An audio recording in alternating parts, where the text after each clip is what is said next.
Hello everyone, we continue with our lesson on national product, economic fluctuations and growth. In previous lectures we have covered the introduction to macroeconomics, main macroeconomics policy objectives. We have learned what is the national product, GDP, and what are its components. We also went through the components of aggregate demand, which was quite important as I stated, and today we will focus on economic growth and fluctuations. I want to draw your attention to the final slide which we have covered in a previous lecture. So this is a very important slide, so please make sure that you understand all information from this particular slide. If you haven't covered this in detail, if you still don't understand something, please make sure that you cover the previous lecture, because this will create the basis for the rest of the discussion for the rest of our module. The only thing which we haven't covered last time is this particular slide on government policy, which affects aggregate demand. So let's have a look at this.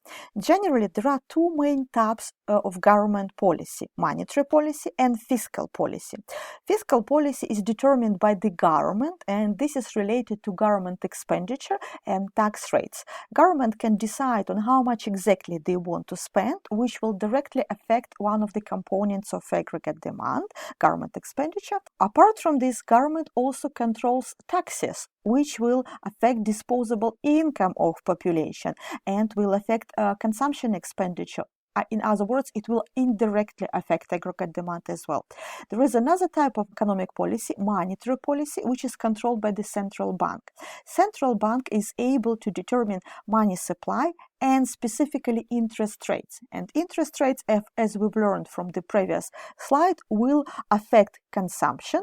There is a negative relationship between interest rates and consumption, and investment. There is a negative relationship here as well.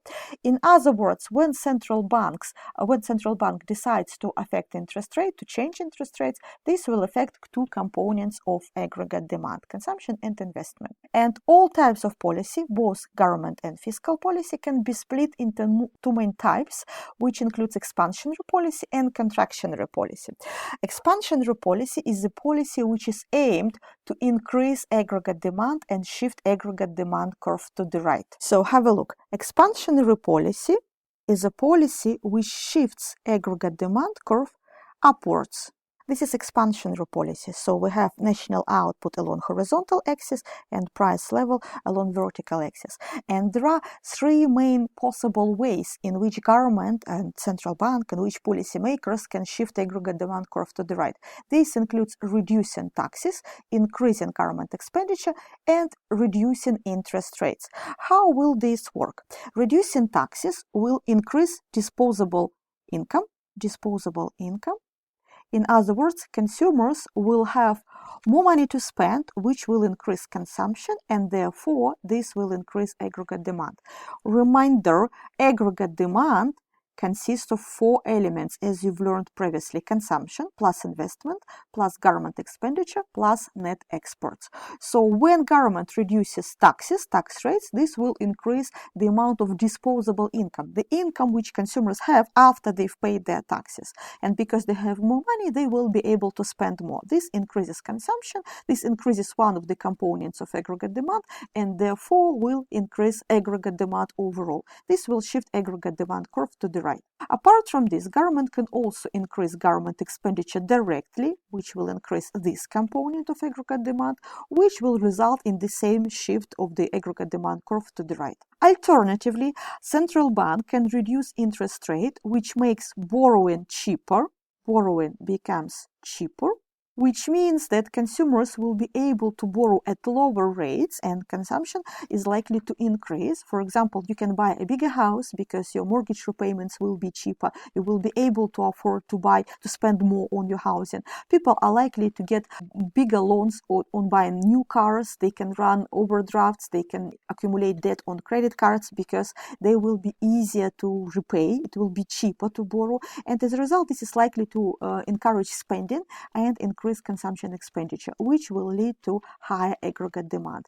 And similarly, lower interest rate will reduce cost of borrowing for the companies, which means that investment expenditure in the economy will increase as well. It becomes cheaper for companies to borrow money for expansion purposes. They're likely to borrow in order to invest into some of their projects to expand their businesses. So expenditure on investment by companies will increase, which will push this component of aggregate demand up. And as a result, aggregate demand will shift to the right. So this is the idea of expansionary policy, to expand aggregate demand, to shift it to the right. Contractionary policy is the opposite situation. Contraction policy is aimed to reduce national output and price level. So contractionary policy is any policy which will shift aggregate demand down. So we have price level along vertical axis, national output along a horizontal axis, and contractionary policy can take several forms as well. And this will be the opposite to expansion. For example, increasing taxes. When taxes go up, this reduces disposable income for consumers, which means they have less money to spend, which will reduce consumption, one of the components of aggregate demand, and will reduce aggregate demand overall. Similarly, when government expenditure drops, this will reduce one of the components of aggregate demand directly. When government expenditure drops, aggregate demand will drop as well. When disposable income decreases due to higher taxes, consumption will decline, and so on. High interest rates will make borrowing more expensive borrowing, and as a result, this will reduce investment and it will reduce consumption, two of the components of aggregate demand. And when each of these components is going down due to contractionary policy implemented by the government and by the central bank, this will reduce national output and price level. Why is that? Because we have aggregate supply curve, and when aggregate demand curve shifts up or down, this will shift our equilibrium towards higher or lower national output and price level. So, for example, due to expansionary policy, when we move from point 1 to point 2, this will lead to higher national output and higher price level. Government and central bank try to encourage high aggregate demand in order to stimulate production level, in order to increase national output.